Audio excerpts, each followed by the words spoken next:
Finance कह लो या फिर पर्सनल फाइनेंस इकलौती ऐसी चीज है जिसके बारे में हमें कभी भी सिखाया नहीं जाता। स्कूल्स और कॉलेज हमारी बेसिक और एडवांस एजुकेशन के लिए बहुत जरूरी है, इसलिए लोग लाखों फूंक कर जमीन, घर, जायदाद गिरवी रखकर अपने बच्चों की एजुकेशन पर पैसे लगाते हैं और वो बच्चा बाद में जाकर सब कुछ गवा बैठता है। क्यों? क्योंकि उसे सब कुछ तो सिखाया गया कि अच्छी जॉब कैसे पानी है, अच्छा करियर कैसे बनाना है, कौन कौन सी स्किल सीखनी है, पर पैसा कैसे मैनेज करना है ये किसी ने नहीं बताया। और ये तो कुछ भी नहीं, कुछ लोगों के लिए तो आज भी पर्सनल फाइनेंस का मतलब मम्मी है कि सारा पैसा लाके मम्मी को दे दो, मम्मी घर चला लेगी। जैसे पापा के साथ होता था मेरे साथ भी वैसा ही होगा। ना भैया ना, ऐसा बिल्कुल जरूरी नहीं है। इसलिए ऑथर कैरी सीगल अपनी book why didn't they teach this me in school में 99 ऐसे पर्सनल फाइनेंशियल लेसन बताते हैं जिनको अपनी अर्ली लाइफ में सिखाना चाहते थे पर नहीं सिखा पाए। बट फॉर्चुनेटली वो ये लेसन्स लाखों लोगों तक पहुंचाने में कामयाब रहे और बहुत से यंग लोगों की लाइफ चेंज भी करी। और आप थोड़ा हैरान होंगे ये जानकर कि उन्होंने पहला फाइनेंशियल लेसन क्या दिया। Lesson number 1, choose the financially right partner. अब ऐसा इसलिए क्योंकि एक स्टडी के हिसाब से पाया गया है कि इंडिया में मोस्टली कपल्स के बीच झगड़ा होने का कारण उनके फाइनेंस हैं और धीरे धीरे इन्हीं झगड़ों की वजह से रिलेशन खराब हो जाते हैं और डाइवोर्स जैसी सिचुएशन सामने आती है। आप देख सकते हैं यूएसए में 14.5% डाइवोर्स रेट है और रॉन्ग पार्टनर चूज करने की वजह से डाइवोर्स कैसे सिग्निफिकेंटली आपकी वेल्थ पर बड़ा इम्पैक्ट डाल सकते हैं ये हम सब जानते हैं। जेफ बेजोस, इलोन मस्क जैसे बड़े बड़े बिलियनर भी इस चीज का शिकार बन चुके हैं। हाँ, इंडिया में डाइवोर्स केसेस कम है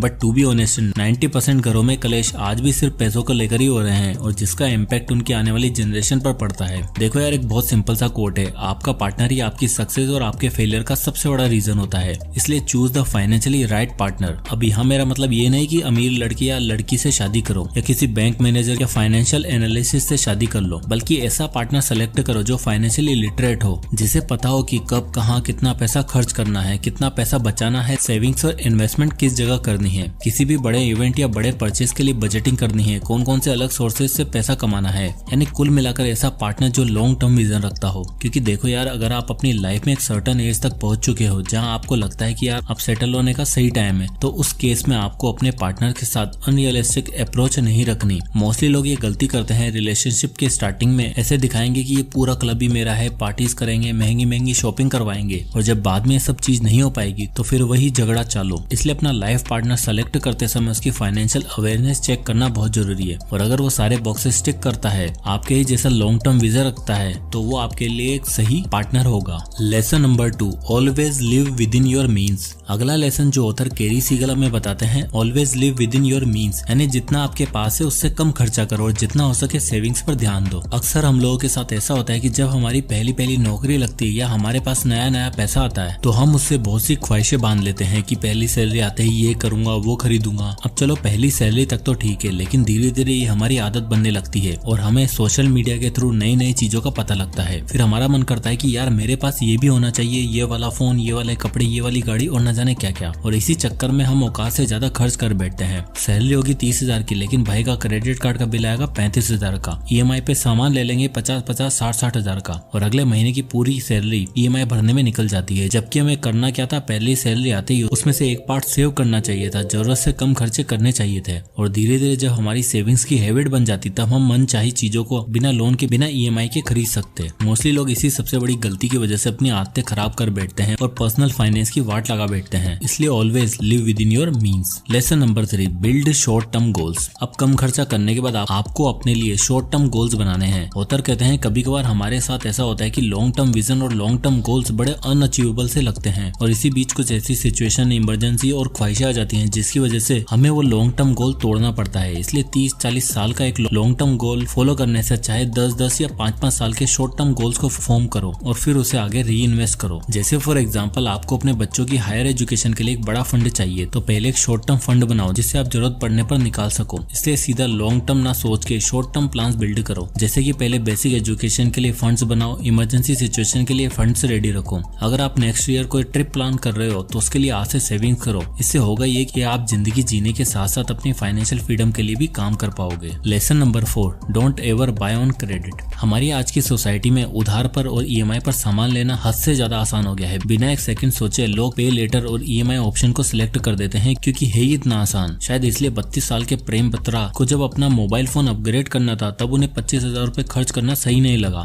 लेकिन अगले ही दिन जाकर उन्होंने एक ब्रांड न्यू iPhone 13 खरीद लिया क्योंकि वो 2700 रुपए पर मंथ की EMI पर मिल रहा था। और शायद इसलिए एक न्यूली मैरिड कपल बाली के ट्रिप के लिए ट्रेवल कंपनी से मिली नो कॉस्ट ईएमआई वाले लोन पर एंजॉय करने निकल पड़े। अब देखो यार, हम इंडियंस को ना अगर कुछ ऐसी सस्ते या फ्री में मिलता है ना तो हम उसे छोड़ नहीं सकते, उसे अपना जन्म सिद्ध अधिकार मानकर यूज करने लग जाते हैं। और जब सब अवेलेबल है तो एक चीज क्यों खरीदनी, सब कुछ उठा लेते हैं ईएमआई पे। और बाद में जब ये क्रेडिट कार्ड कंपनीज आपके पीछे पड़ते हैं, पेनल्टी पे पेनल्टी लगाते हैं, तब यही मजा सजा लगने लगती है। और भगवान ना करे इस ईएमआई के बीच में कोई इमरजेंसी सिचुएशन आ गई तो भैया हो गया कल्याण। यानी इन शॉर्ट फ्री कुछ भी नहीं है भैया, जितना लिया है उतना वापस करना पड़ेगा, वरना आपके क्रेडिट स्कोर और आपकी पर्सनल लाइफ की दोनों की वाट लगा सकता है ये क्रेडिट। इसलिए नो क्रेडिट पॉलिसी अपनाओ। Lesson number 5, invest 50% of your salary increase. Next and most important lesson जो ऑथर केरी हमें बताते हैं कि हमें हमेशा अपनी इंक्रीज सैलरी का 50% इन्वेस्ट कर देना चाहिए। अब देखो इससे दो फायदे होंगे। सबसे पहला, जब लोगों की सैलरी रेज होती है तो उन्हें लगता है कि उन्होंने दुनिया जीत ली है और इस टॉप ऑफ द वर्ल्ड वाली फीलिंग के चक्कर में वो हद से ज्यादा खर्च कर बैठते हैं, नए नए शौक नए नए एडिक्शन पाल लेते हैं, जिससे उनकी वेल्थ और उनकी हेल्थ दोनों खराब होती है। लेकिन सोचो अगर वो सैलरी रेज आपके पास कभी पहुंचे ही ना तो आप फ्रूगल स्पेंडिंग करोगे, एक टाइट बजट लेके चलोगे, आलतू फालतू की चीजों पे खर्चा नहीं करोगे, एंड प्लस में वो 50% जिसे आप इन्वेस्ट किया है वो आपकी फाइनेंशियल फ्रीडम की जर्नी में 4 चांद लगा देगी। यानी एक तो आदत सुधर गई और दूसरा रिटायरमेंट प्लानिंग भी हो गई। फॉर एग्जाम्पल आपकी सैलरी 30,000 है और आप मान के चलते हो कि 20% रेज आपको मिल रहा है, जो कि थोड़ा मुश्किल है बट कैलकुलेशन के लिए मान लेते हैं। नेक्स्ट ईयर आपकी पर मंथ सैलरी 36,000 हो जाएगी। तो देखो उस 30,000 की सैलरी में आप महीने का 3,000 रुपए इन्वेस्ट कर रहे थे, और अब जो आपको करना है कि जो 6,000 की सैलरी आपको मिली है उसका 50% यानी कि 3,000 रुपए अब एक्स्ट्रा इन्वेस्ट करना है। यानी अब आपको 6,000 रुपए पर मंथ इन्वेस्ट करना है। अब इससे होगा ये कि आप अपनी अनरियलिस्टिक थिंकिंग का शिकार नहीं बन पाओगे, क्योंकि अब आपके पास 6,000 रुपए नहीं सिर्फ 3,000 रुपए एक्स्ट्रा बचे हैं। उसको आप सोच समझकर खर्च करोगे, लाइफ बेटर बनाने में ध्यान दोगे। और जहां तक रही इन्वेस्टमेंट की बात, जो 3,000 से 6,000 हुई उसे अगर आप किसी इंडेक्स फंड में इन्वेस्ट करोगे जो एनुअली 12 से 13% तक का एनुअल XIRR ऑफर करता है, तो आप देख ही सकते हो 10 सालों में आपकी वेल्थ 31,77,502 रुपए हो जाएगी। अब यहाँ मैं 20% स्टेप अप SIP इसलिए अज्यूम किया है क्योंकि हो सकता है कि अगर फ्यूचर में आपकी सैलरी ऊपर नीचे हुई तो ये सिग्निफिकेंट रहेगा, लेकिन ऐसा होता नहीं है। यूजुअली आप जानते हैं बेटर एक्सपीरियंस के साथ बेटर पे भी मिलता है, तो 20% स्टेप अप एक बेटर अज्यूम अमाउंट है। और 10 साल के बाद अगर आपने यही पैटर्न फॉलो रखा तो आप देख ही सकते हो 25 साल बाद आपकी वेल्थ 8,73,59,000 रुपए हो जाएगी। So start investing now. और हाँ दोस्तों, इन्वेस्टिंग करने के लिए आपके पास एक डीमेट अकाउंट जरूर होना चाहिए। तो फ्री में डीमेट अकाउंट ओपन करने का लिंक आपको डिस्क्रिप्शन में और पिन कमेंट में मिल जाएगा। आप आज ही जाके वहां से अपना डीमेट अकाउंट ओपन जरूर करें। अब आता है लेसन नंबर 6, फॉलो